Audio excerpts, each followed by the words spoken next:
What are we doing here? And where are we gonna go? It's like we just woke up one morning and then it's welcome to the show. Don't ask any questions, just go with the flow. Make as much money as you can and try your best not to get broke. Copy everything you see on the TV, from the hairstyles to the clothes, and don't think too often, just do exactly as you're told. And if you ever get confused, then just turn towards the alcohol. You'll still hear your thoughts, then just turn up the radio as you learn to live a lifestyle of drugs, sex, and rock and roll. But in all honesty, I just need to know, is there more to the cycle than growing and getting old? Living and dying just to leave behind a happy home and a whole lot of property that somebody else is going to own. I just really need to know before the casket's closed, 'cause I'm not willing to gamble with my soul, nor am I ready to take any chances. These are just simple life questions and I'm just searching for some answers. Like, what are we doing here? And what is our purpose?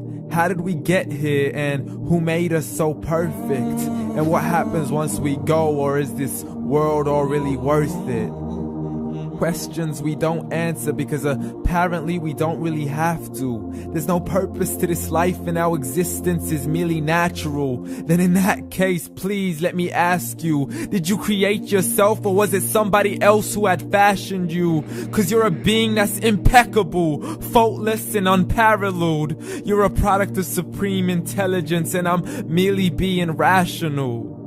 For there isn't a camera on this earth that can come close to the human eye, nor a computer that can compete alongside the human mind. And if the whole world was to come together, we wouldn't be able to create a single fly.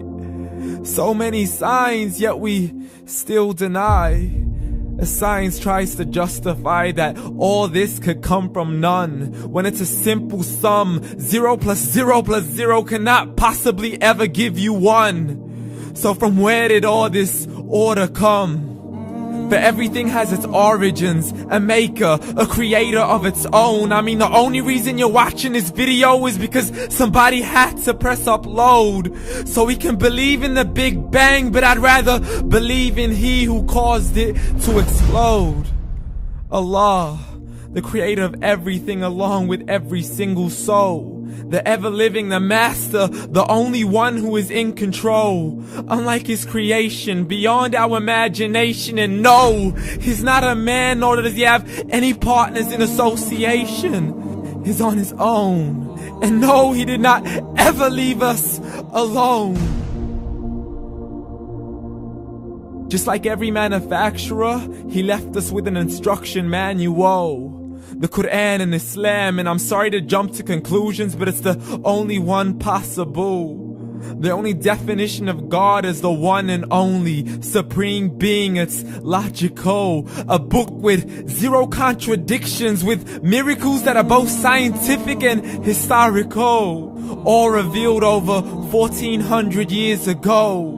Like the detailed description of the human embryo. The descriptions of the human embryo in the Quran cannot be based on scientific knowledge in the 7th century. To the mountains as pegs holding firm the earth below, and the 2 seas that don't mix in a complete separate flow. To the planets in orbit, alternating night and day as they stay in flow. The expansion of the universe and the creation of everything from H2O.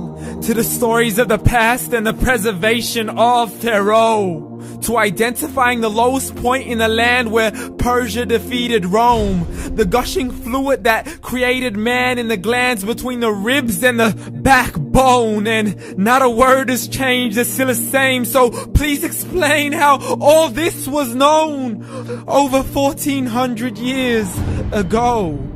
To a man who couldn't read or write as he would recite whatever the angels spoke.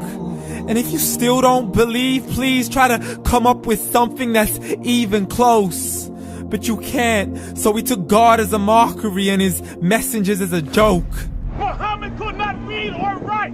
How's somebody who can't read or write gonna start a religion? Dismissed his scriptures as legends and tales of the ancient folk as we live life according to our whims, desires, and hopes. saying this life is the only home we will ever know. We will live then die, then simply turn to bones. YOLO! Correction, after the grass dies, the rain arrives and it regrows, and Allah promises to do the same thing to your very soul and bring you back from your very fingertips to your toes, as the all-seeing supreme being watches us so close, and we are surely being tested in our wealth, our health, and our self, and everything that we've been blessed with. So believe, for we will surely be resurrected and be brought back to our Lord and account for every single deed, as He hands us our books and orders us to read. From the bad to the good and everything in between. You yourself are sufficient for your own accountability, so don't be mad at me. You are the one who thought He wouldn't come back to me. I gave you a whole life long to search after me, but you were busy in all that which was temporary. So read, and glad tidings to all those who believed. And if you disbelieve, read. And don't let that day be the first day you find out what your life really means. Read.